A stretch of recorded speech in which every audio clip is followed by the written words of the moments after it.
Hello everyone and welcome to 4-Minute Film School. Now you may be wondering, why does today's episode look so crazy and awesome?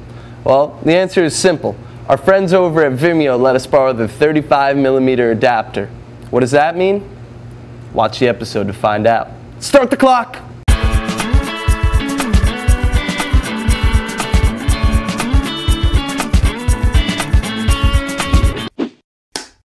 Justin borrowed the 35mm adapter to shoot some promos and got to use it pretty extensively, and Jared was, well, born with knowledge on how to use the 35mm adapter.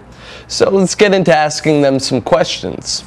Jared, what does a 35mm adapter do, and why should I use one? What a 35mm adapter does is it allows you to use prime lenses. Lenses that have apertures that you can open up wide to achieve gigantic or really tight depth of field. It's like one step to make your movie look like a real movie. What kind of cameras can I put a 35mm adapter onto? Apparently you can use any kind of camera, like someone even took a Red Rock and used it on a Exacti. Now I've heard there's different brands, Red Rock, Lettuce. Which one should I go for? Red Rock or Lettuce, I mean they're both great. It's a matter of pretty much what can you afford. And you can build them yourself, right? Yeah, apparently you can.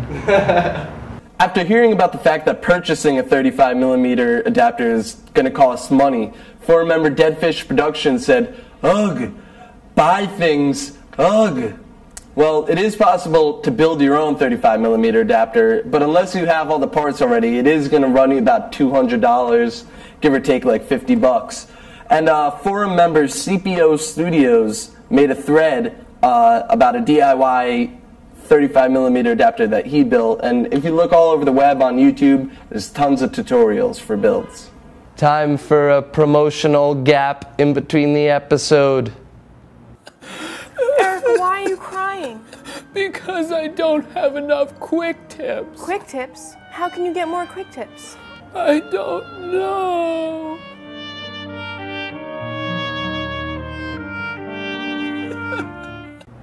Now, how does using a 35mm adapter change how I should light my scenes?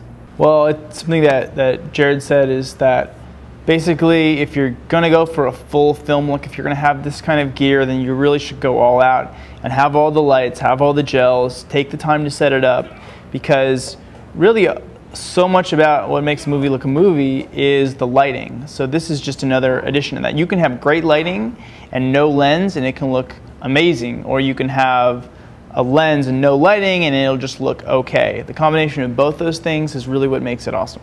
One of the things you can do to manipulate the image is add more light. But notice that now Steve is a little bit overexposed. So we're going to choke down the aperture till it looks about right. Oh, but now the background is way too dark. Also notice that we've also increased the depth of field. One of the ways to get around all this stuff is add a backlight. Now going back to the overexposed Steve, if one of the things you want to do is maintain that shallow depth of field, you can just increase the shutter speed. Now if someone can't afford a 35mm adapter and they're too lazy to build one themselves, what can they do to create depth of field without a 35mm adapter? Is if you simply zoom in on your subject and you have your iris pretty well open, you're going to get that shallower depth of field just by the way the camera works. I don't know exactly how that is. I just know when I zoom in, it gives me more options as far as where I want to focus to and what's not in focus. All right, everybody, that'll wrap up today's episode. What did you think of the 35mm adapter? You gonna put one on your Christmas list this year, or maybe build one over the summer? Let us know in the comments section below. And if you've ever shot on a 35mm adapter, show us some of your footage. We'd love to put it in next week's episode. So until then, I'm your host, Steve Nelson, and this has been another episode of 4-Minute Film School. See ya.